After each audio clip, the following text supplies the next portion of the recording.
जय श्री कृष्णा दोस्तों। सजल एक सरकारी दफ्तर में काम करता था। उसे बहुत कम तनख्वाह मिलती थी। सजल की पत्नी निशा बहुत तेज थी। वह अपनी सास विभा जी को पसंद नहीं करती थी। एक दिन सजल घर आया तो उसकी माँ विभा जी ने उसे हलवा खाने को दिया। सजल बोला, माँ यह तो बहुत अच्छा हलवा बना है।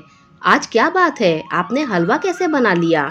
विभा जी बोली, बेटा बहुत दिनों से ठाकुर जी को हलवे का भोग नहीं लगाया था, इसीलिए आज मैंने हलवा बना लिया। तुझे भी बहुत पसंद है ना यह हलवा? सजल बोला, हाँ माँ, मन करता है रोज आपके हाथ का हलवा खाऊं। तभी निशा वहाँ आ जाती है।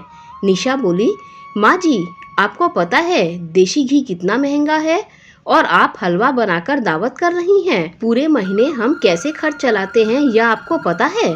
विभा जी बोली, लेकिन बहू मैंने तो बहुत दिनों बाद हलवा बनाया है।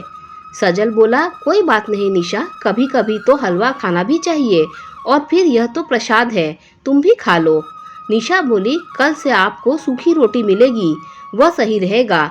इतनी महंगाई में कैसे खर्च चलता है यह मैं ही जानती हूँ। विभा जी चुपचाप अपने कमरे में चली जाती हैं। कुछ दिन बाद विभा जी सजल से बात करती हैं। विभा जी बोली, बेटा जब तेरी नौकरी लगने की बात चल रही थी तब मैंने ठाकुर जी से कहा था कि अगर मेरे बेटे को नौकरी लग गई तो हम सब उनके दर्शन के लिए वृंदावन जाएंगे। क्या हम सब जा सकते हैं? सजल बोला, माँ ठीक है, अभी तो मेरे पास पैसे नहीं हैं, लेकिन अगले महीने तनख्वाह मिलते ही हम वृंदावन चलेंगे। अगले महीने विभा जी सजल को फिर याद दिलाती हैं, लेकिन वह टाल देता है। तीसरे महीने विभा जी सजल से बात करती हैं। विभा जी बोली, बेटा तू साफ साफ बता दे, तू वृंदावन जाएगा या नहीं? निशा बोली, माँ जी आपको दिखाई नहीं देता हमारे पास पैसे नहीं हैं, कहाँ से जाएंगे वृंदावन, इसीलिए ये हर महीने आपको टाल देते हैं। विभा जी बोली, इसी महीने तुम दोनों किसी दूसरे की शादी में जाने के नाम पर कितने पैसे खर्च कर दिए, तुम्हें याद है? और ठाकुर जी के दर्शन के लिए पैसे नहीं हैं। रहने दे, अगले महीने मैं अकेले ही चली जाऊंगी। सजल बोला, माँ तुम तो बेकार परेशान हो रही हो, सब ठीक ही चल रहा है, फिर बेकार में पैसे बर्बाद करने का क्या मतलब है? विभा जी बोली, तू ठाकुर जी का निरादर कर रहा है बेटा, यह अच्छी बात नहीं है। एक बार उनके दर्शन करके तो देख, तेरा जीवन बदल जाएगा। सजल बोला, माँ आपकी बेकार की बातों का मेरे पास कोई जवाब नहीं है, साफ साफ सुन लो, मैं कहीं नहीं जाऊंगा। यह सुनकर विभा जी को बहुत दुख होता है। वे अपने बचाए हुए पैसों को इकट्ठा करने लगती हैं, जिससे वे अगले महीने वृंदावन जा सके। अगले महीने विभा जी वृंदावन जाने की तैयारी करती हैं। तभी सजल और निशा उनके पास आते हैं। सजल ने पूछा, माँ कहाँ जा रही हो? विभा जी बोली, मैं वृंदावन जा रही हूँ, तुझे चलना है तो चल।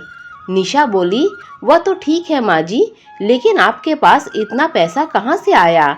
लगता है घर खर्च में से बचा लिया होगा। विभा जी बोली, बहू तू मुझ पर चोरी का इल्जाम लगा रही है, यह पैसे तो मेरे पति की कमाई के हैं, उनके समय में बचाए थे। विभा जी दुखी होकर वहां से चली जाती हैं और वृंदावन में ठाकुर जी के दर्शन करने के बाद वहीं एक आश्रम में रहने लगती हैं। उनका मन अब उस घर में जाने का नहीं था जहां उन पर चोरी का इल्जाम लगाया गया था। एक दिन सजल और निशा उन्हें ढूंढते हुए आते हैं। विभा जी बोली, अब तुम दोनों यहाँ क्या लेने आए हो? मैंने तुम्हारे घर से कुछ नहीं चुराया। सजल बोला, माँ हमें माफ कर दो, आपके जाने के बाद मेरी नौकरी भी चली गई, अब तो हमारे पास ना घर बचा है ना पैसा। विभा जी बोली, मैंने कहा था ठाकुर जी का अपमान मत कर, जा उनके मंदिर में जाकर प्रार्थना कर, यदि उन्होंने तुझे माफ कर दिया तो सब कुछ ठीक हो जाएगा। निशा भी अपनी सास से माफी मांगती है और दोनों ठाकुर जी के दर्शन करने चले जाते हैं। वहां से वापस आने पर सजल बोला, माँ अब मैं यहीं रहकर समाज सेवा करना चाहता हूँ। निशा बोली, हाँ माँ जी, मैं भी अपने किए पर बहुत शर्मिंदा हूँ और इसका प्रायश्चित करने के लिए मैं यहीं रहना चाहती हूँ। उस दिन से वे दोनों उसी आश्रम में बुजुर्गों की सेवा करने लगे। दोस्तों अगर ये कहानी आपको अच्छी लगी हो तो लाइक शेयर सब्सक्राइब कीजिए। Thanks for watching this video.